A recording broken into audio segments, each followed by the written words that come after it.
ሰላም እንዴት ናችሁ? የመቅደስ ቤተሰቦች እነሆ አደይ ድራማ ክፍል 161 ተለቀቀ። በዛሬው ክፍል ደግሞ ባለፈው ሳምንት እንደምታስታውሱት ሌሊ ከመሬት ራሷን ስታ ወድቃ እንደነበረ የሚታወስ ነው። ሌሊ እንዴት ሆነች? ሌሊ እንደሚታወቀው ራሷን ስታ ወድቃ ሁልጊዜ የሚያማት በሽታ በጣም ከመጠን በላይ በተደጋጋሚ እየጣላት እንደሆነ የሚታወስ ነው።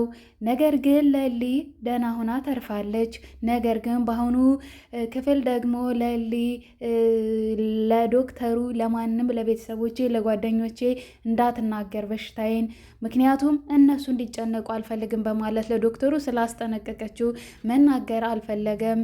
ባቡሬም አደይም እየሄዱ ቢጨቀጭቁት፣ ቢያረጉት፣ ቢሰሩት አልናገርም ሂዱ ከዚህ ብሎ እንዲሁም አደይ እንደ በሽተኛ ሆና ካርድ በማውጣት ወደዚያ ትገባለች ወደ ዶክተሩ እሺ አደይ ምን ታመሽ ነው? ምን ልርዳሽ ሲላት በጭራሽ ዶክተርን ያልታመምኩም፣ ነገር ግን የሌሊ ጓደኛዬ እንድትሞትብኝ አልፈልግም፣ አንተ እንድትነግረኝና ከጎኗ እንድቆም እፈልጋለሁ በማለት ትነግረዋለች። በጭራሽ አደይ እኛ ይሄ የስራ ግዴታችን ነው፣ ይህንን ልነግርሽ አልችልም፣ ደንበኛችን እንዳትናገር ካለችን ይሄ የህግ ሙያችን አይፈቅድም፣ የስራ ሙያችን አይፈቅድም፣ ስለዚህ ልነግርሽ አልችልም፣ እባክሽን ሌላ ነገር ሳይፈጠር ከአጠገቤ ውጭልኝ አላት። ከዛም ደግሞ እንደዛ ብላ ተደንግጣ ወጣች። ጠብቃ ደግሞ መኪናው ላይ ሄዳ ብትጠይቀውም በፍጹም አልነግርሽም በማለት ዝም ይላታል። አደይ ማዝና መኪና ውስጥ ልትገባ ምንም አልቀራትም።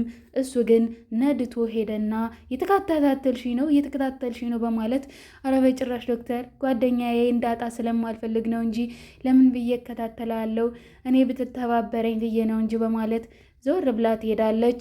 ነገር ግን ባቡሬ ደግሞ በተራው ሄደና ዶክተሩን ጋር ከዚህ በፊት ተዋወቁ ነበር።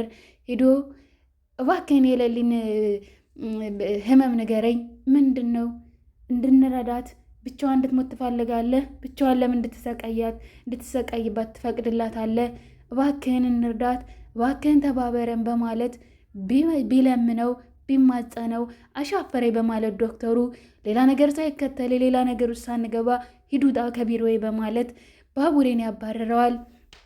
ባቡሬም ተናዶ ይወጣል።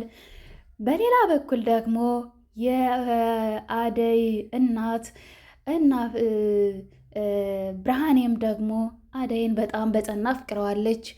ለእናቷም አደይን ሊያገባት እንደመጣ መናገር አልፈለገችም። የአደይ አባት ግን በደስታ ቦርቀው በጣም ተደስተው እሺ ምንም ችግር የለውም የተከበሩ ልጅ ሀብታም ከፈረንጅ ሀገር የመጣ ከሆነማ እኔ መንገዶይ ያግባት በማለት ይፈቅዳል ማለት ነው። እንግዲህ ዳይመንድ እንደሚታወቀው ዳይመንድ የሳቅ ምንጭ፣ ዳይመንድ በቃ የድራማው ድምቀት፣ ዳይመንድ ደግሞ ሂዶ ያለ የሌለ ነገሩን ስለነገረው አምኗል ማለት ነው። ጋሽ እንግዲህ አምነዋል የአደይ አባት። እናትየዋ ደግሞ ለሌላ ሰው ሚድራት መስሎት ለሌላ እንደ በፊቱ አስገድዶ ሚድራት መስሎት ምንድነው አንተ ሰውዬ ከልጅ የራሱ ረድ በማለት ፊት ነስታ ጋሸን ታባረራቸዋለች ማለት ነው። ይሄዳሉ። አንድ ሴትዮ ተናገርኩ ነው ብሎ በቁጣ በሩን ገንጥሎ ይወጣል ማለት ነው። የአደይ እህት ደግሞ ብርሃኔ በሀሳብ ብን ብላ ጠፍታለች። የዴቭ ፍቅር እንግዲህ በጣም አክንፏታል ማለት ነው። በጣም አፍቅረዋለች፣ በጣም ወደዋለች። በሌላ በኩል ደግሞ ተንኮለኛዋ ቤዛና ወንድሟ ደግሞ እነ አበበየንና ሄለንዬን ቤቷን አከራይታቸዋለች። ቢሆንም ግን ሴራ ውስጥ ልታስገባቸው የ3 ወር ተቀብላ ደግሞ እቤት እኖራለሁ ቤትም ሀገር የለም እንደ ቤዛ አይነት አከራይ ማለት ነው። እንግዲህ ቤዛ የአራጣ በዳሪው በጣም እያስጨነቃቸው ስለሆነ ከወንድሟ ጋር እንደ አጋጣሚ አበበየንና እሷን አግኝታቸው መንገድ ላይ ሄለንዬን አግኝታቸው መንገድ ላይ ቤት እየፈለጉ ነበር። ቤቱንም ወደውት የ3 ወር ከፍለዋት ከዛም በኋላ ለአበበዬ ሳይሰማ እኔ ልኖር ብላ ለእሷ ነግራት ነበረ ማለት ነው። አይ ከዛም ደግሞ ድንገት እንዳጋጣሚ አበበዬ ሲመጣ ቤዛ ትመጣለች። ቤዛም መታ ለምንድን ነው የነገርሽው? ለምንድን ነው ለባለቤትሽ የነገርሽው? እንዲህ ብለሽ እኔ በድብቅ ልኑር አይደል ያልኩሽ? እንዴት ታዲያ ከአንድ ቤት ውስጥ እየኖርን እንዴት ብሎ ሳያይሽ ሊኖር ይችላል? ምን ማለትሽ ነው? ትላታለች ማለት ነው። አንቺ ተንኮለኛ ስለሆንሽ ነው እንጂ ሄለን፣ አንቺ ተንኮለኛ ስለሆንሽ ነው እንጂ በጭራሽ አያውቅም ነበረ እንደተደበቅኩ ብኖር። ምክንያቱም እሱ ወጥቶ ስለሚገባ አንቺ ነሽ ቤት የምትቀመጪ፣ አንቺ ካልነገርሽው በምንም ተአምር ሊያውቅ አይችልም በማለት ትላታለች። አይ ከዛም በኋላ ሄለንዬ ደግሞ ለአበበዬ ምንም ነገር አትደብቀውም፣ በቃ ነገረችው ማለት ነው። ካጠገቤ ላይሽ አልፈልግም፣ ሂጂ ከዚህ በማለት አበበዬ ያባረራታል ማለት ነው። ቤዛን እንግዲህ በየትኛውም ሀገር አከራይ አብሮ መኖር አይችልም። ብሩን እስከከፈለ ድረስ አንድ ተከራይ መኖር ያለበት ብቻውን ነው ማለት ነው። በቤዛ ሕግ ግን ምንም ችግር የለውም። እንግዲህ ቤዛ ይህንን ሴራ ያሴረችው አንደኛ አበበየን በፍቅር አጥምዳ ከሚስቱ ለመለየት ከሄለን ለመለየት፣ በሌላ በኩል ደግሞ የፍቅር ወንድም ደግሞ ሄለንዬን በማጥመድ ሁለታቸውንም ገነጣጥለው ሁለታቸውንም ከጥቅም ውጭ ለማድረግ የሁለታቸውን ፍቅር ለመለያየት ነው ማለት ነው። ቤዛ ተንኮለኛዋ ከነ ፍቅር ቤተሰብ ወጥታ ደግሞ ወደ እናቤ ቤተሰብ ገብታለች ማለት ነው። እንግዲህ የቤዛ ጉዳይ በጣም እንደምታውቋት ቤዛ ተንኮለኛና መሰሪ እንደሆነች ይታወቃል። ይህን ሁሉ የምታደርግበት በአራጣ አበዳሪው ምክንያት በአራጣ ቤታቸው ስለተያዘ የክፋት ጥግ እየተማሩ ከወንድሟ ጋር ተንኮልን ነው የሚማሩት ማለት ነው። ተንኮልን እየሰሩ ይገኛሉ። በዛኛው በኩል ደግሞ ፍቅር ደግሞ የቤዛን ወንድም አፍቅረዋለች ማለት ነው። ማለት የቤዛ ወንድም አፍቅሯታል ማለት ነው። ፍቅርም ከቤዛ የባሰች እኩል ተንኮለኛ ናት። ነገር ግን በዚህ ጉዳይ ላይ በእውነት ቤዛ ታቅም። ፍቅር ግን ያወቀች መስሏት ለምንድነው ወንድምሽን የላክሽብኝ?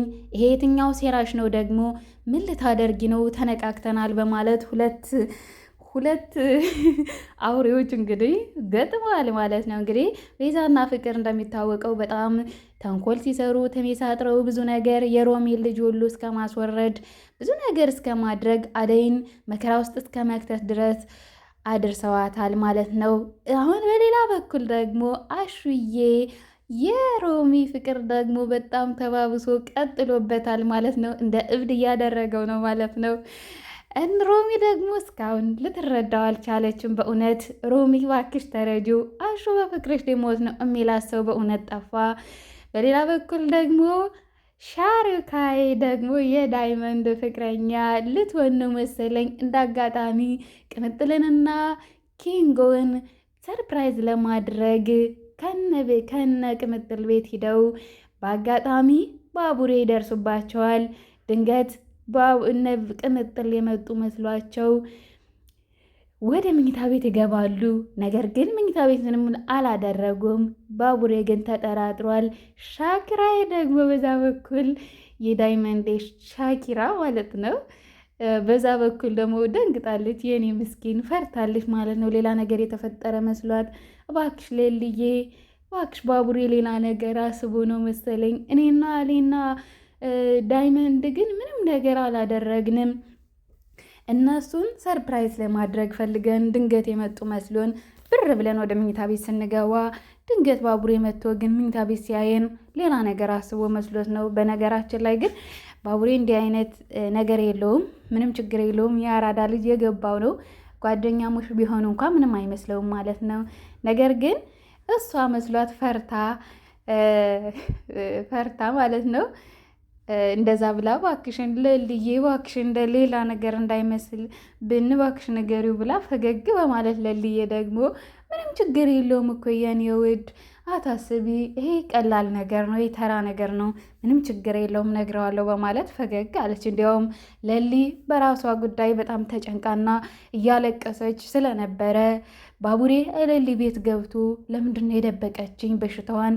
ምን አለ ብትነግረኝ፣ እኔ እንደዚህ ያፈቀርኳት እየወደድኳት ምንም ፍቅሬን ባልገጽላት ሁልጊዜ ከጎኗ ነይ፣ ለምን ዝም ትለኛለች? በማለት ተደብቆ መኝታ ቤት በመግባት እንትኖቿን እየበረበረ ነበረ ማለት ነው፣ ቁምሳጥኖቿን።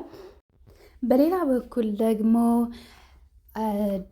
ዳይመንድና ቅምጥል ይጣላሉ ማለት ነው። አንተ የፍቅር መቀስ ነህ፣ በእኛ ህይወት እየገባ ህይወታችንን እያመሰቃቀልክ ያለኸው አንተ ነህ በማለት ኩስትር ብላ ተናገራዋለች።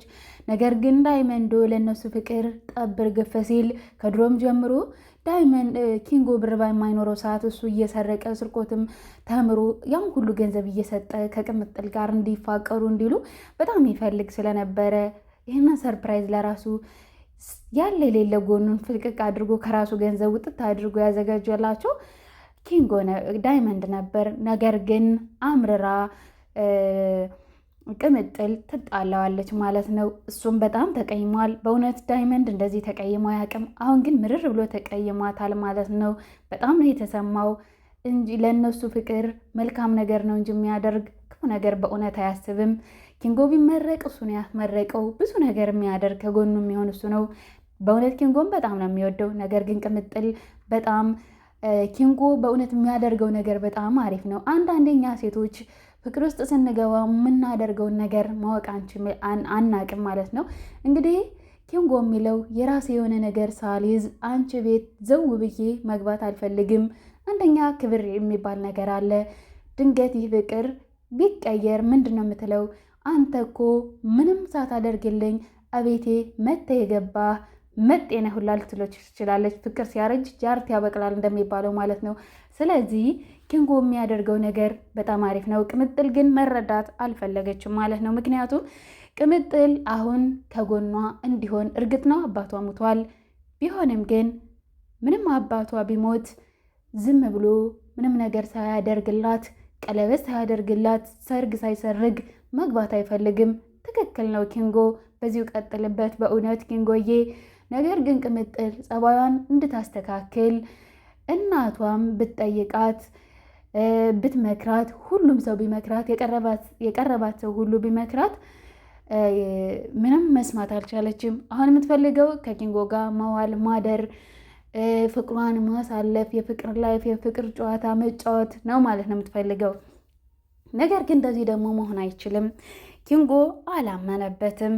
ዝም ብሎ መግባቱን ሳያገባት መግባት አይፈልግም። እቤቷ ዝም ብሎ መግባት አይፈልግም።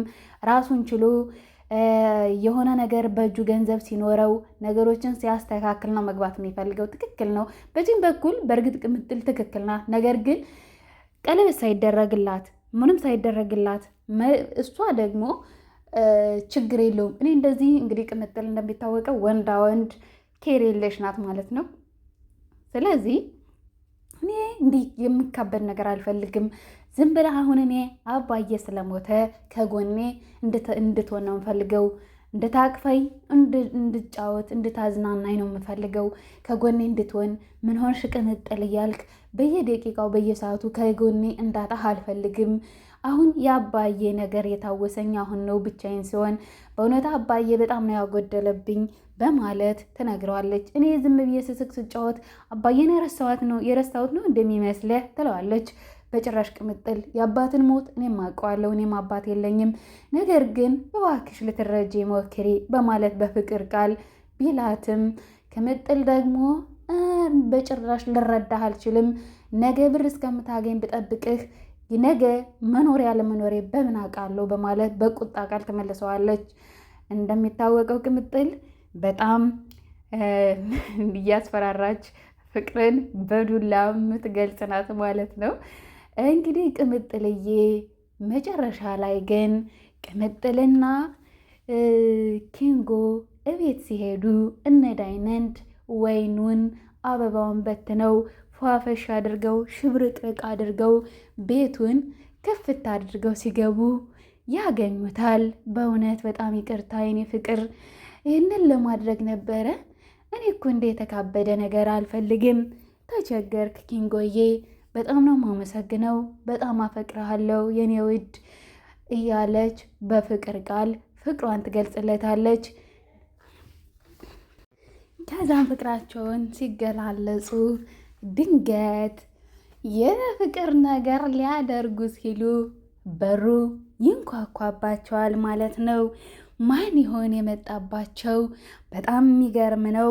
በሌላኛው በኩል ደግሞ ዶክተሩ ለአደይ ሁሉንም ነገር ሊነግራት አስቦ አብሰላስሎ እነኝህ ልጆችማ በጣም ተጨንቀዋል፣ በቃ እንዳትናገሩ ብዬ ልንገራቸው በማለት ለአደይ ይደውልላታል ማለት ነው።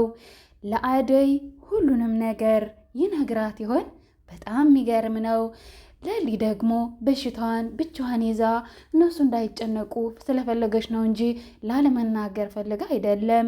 አደይ በትንሽ ነገር ስለምትጨነቅ ለምን ብዬ አስጨንቃታለሁ፣ እንዲሁም ባቡሬ በእኔ ነገር ማንም ሰው እንዲጨነቅ አልፈልግም በማለት በዚህ ይህንን በማሰቧ ነው ማለት ነው።